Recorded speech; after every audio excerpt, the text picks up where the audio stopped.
Okay, so we just got back from the DJI See the Bigger Picture event, and probably by now you're seeing a lot of videos trickle in with these drones because obviously larger channels have gotten their hands on this drone prior to us, but we're still gonna go ahead and give our opinion on the drone because we got a chance to go hands-on, see what's new, what's different with it.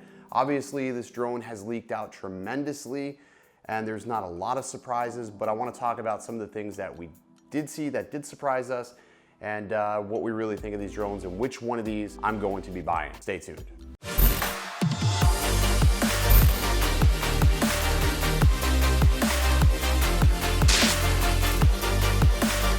What is up, everybody? Welcome back to Phones, Drones, and Tech. I'm Original Dobo, and if you're new here, consider hitting that subscribe button at the end of the video. Okay, so it's April 23rd.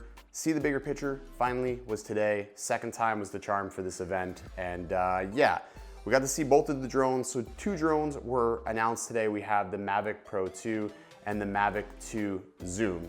So those were the two that they announced. There was no sign of the Enterprise anywhere, so maybe that will just sort of slide in at a later date. Now, I'm gonna basically be reading some of the specifications off of this iPad because there is a lot and I really don't wanna screw this up. Okay, so I took a lot of notes while we were going through and we were watching the presentation on this drone. So there's a lot that is similar and not a lot that's really different between the two. So let me talk about the differences first before I get into what's similar, because I think that's going to be easier to talk about. So really the difference between the two is going to boil down to the camera. On the Mavic 2 Pro camera, you have that Hasselblad 1-inch CMOS sensor, and that's a 20 megapixel sensor. On the Mavic 2 Zoom camera, you have a compact CMOS sensor, and that is pixels of 12 megapixel camera on that side. So the greatest difference here is when we talk about the lens. We have a focal length of 28 millimeters on the Pro version, and then on the Zoom side, the base side is 24 millimeters, and then you have up to 48 millimeters with the optical zoom. So a bit of a difference there, and obviously you're dealing with a 1-inch sensor versus compact sensor. Where things get really interesting is when we talk about the video. So the ISO range with the Mavic Pro is going to be much higher, much greater than that of the Zoom. So technically this is going to do much better in lower light situations. You go from 100 to 6400, where the Zoom goes from 100 to 3200, which is pretty standard for most compact sensors. There's also a variable aperture, so the need of ND filters aren't going to be as great. One of the things that was asked was whether or not you're going to be able to fit ND filters on here. No doubt companies are going to be working to get filters to work on here, but there's no screw lens. I didn't see any way to try to pop this ND filter off, at least on the Pro. I tried to get my nail under there, but it was not budging. The story is much of the same on the Zoom. I went ahead and tried to unscrew that lens cap, and it didn't appear that it was going to unscrew. So I'm not sure if there's going to be slip-on covers like we have for the Paradanafi, or maybe even like the old Mavic, or whether or not these were fastened tight because they were demo models. I don't really know. They seem like they were fully functioning models that were on the floor. So we'll have to wait until I get one in my hands, which should be pretty soon.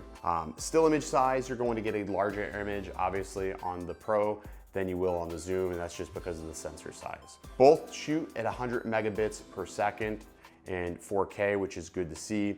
You are gonna get D-Log support with 10-bit color support on the Pro, which you're not going to get on the Zoom. If you're looking for that cinema quality footage, you just need to go ahead and buy the Pro. Beyond that, both of them are capable of H.265 codecs, and they can shoot H.264 as well. So really the cameras only vary in the size of the sensor. So all in all, not too bad. Both drones, as we're talking about what stay the same, both drones are capable of 31 minutes of flight. Both drones sport the same body as one another, so nothing different there. They're both incredibly quiet. These are probably the quietest drones I've seen or heard in quite a while, and that's after flying the Anafi and flying the Evo and the Platinum. So all of them all together and listening to this drone, it was incredibly quiet. What's interesting, something they did add to this that I didn't see coming, was they added internal storage. You now get up to 8 gigs of internal storage. So if you forget an SD card, you get up to 8 gigs internal included, which I think is great. I think every drone should have that, because I can't tell you how many times that Billy has forgotten an SD card when we went out flying. And yeah, the positioning of the SD card for the non-internal SD card, the external SD card, is actually much better, and the flap is actually pretty good as well. I actually like this design much better. The overall aesthetics of the drone haven't really changed too terribly much. They just sort of improved on a very minimal design. I like the design previous, so this is just a little bit more of an iterative improvement, but it's definitely a welcome one nonetheless. I didn't want them to reinvent the wheel on the Mavics because I thought they were pretty future-proof as it was, so this looks really nice. One of my complaints with the original Mavic was that it felt somewhat cheap, like I was gonna break it every time I unfolded it. I don't get that feeling with this drone, and I'm not just saying that because it's new, I'm saying that because I really do get a very solid feel.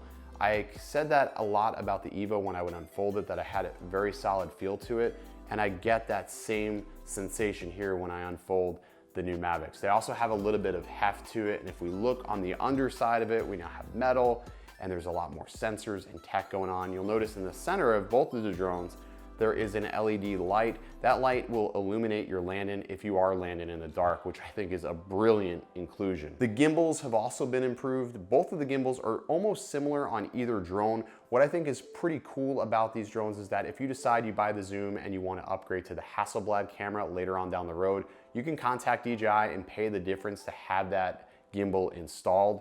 Vice versa, if you have the Hasselblad version and you want the Zoom version, you can pay to have that gimbal installed. It sucks that we can't do this on our own, but it's nice that it's an option nonetheless. Like if you bought a Phantom 4 and you wanted to put the Phantom 4 Pro camera on it, that's not happening now. So now we have the option, if you want to upgrade to the Pro version, you can, you just have to pay that difference. There is a new 360-degree obstacle avoidance system on this drone, and I got the chance to watch this in real time, and I'll tell you, it works pretty well. It's really impressive, literally 360 degrees around. Also, you have obstacle avoidance facing down, and you also have one IR sensor up, which is going to be fantastic, especially for those situations where you're flying under, let's say, a bridge and you disconnect and the drone's trying to fly up. This will actually potentially stop it from doing so. OcuSync 2.0 is now included in this drone, and it's capable of delivering you a 1080p downstream to your controller for up to 5 miles, which is great. That's definitely a big improvement over previous versions. Also, they boasted that there is going to be less wireless interference with these drones with the new inclusion of OcuSync 2.0. We'll have to test that out in heavily dense areas, especially areas where there's like a lot of power lines or a lot of Wi-Fi signal, like especially in urban areas. We'll definitely put that to the test. The controller is pretty much the same with a couple of little tweaks. It's got a new color. It's more of a gray color. As a matter of fact, the drones are more of a gray color. You can also remove the sticks on the controller this year, which I think is fantastic. I like that on the Mavic Air, and I'm glad to see that they brought it over on the Mavic Pros.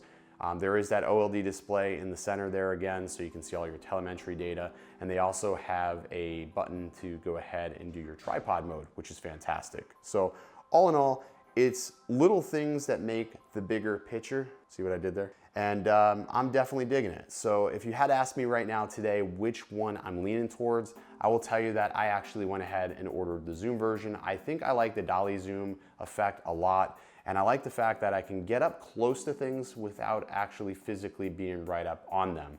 I think that's cool. So we'll have to see how it actually is when it comes, when it gets delivered. They were saying that they were delivering these this week, so hopefully that's still true. Mine says shipped, so hopefully I get it like this weekend. That would be awesome. I can go ahead and start filming and testing it and comparing it.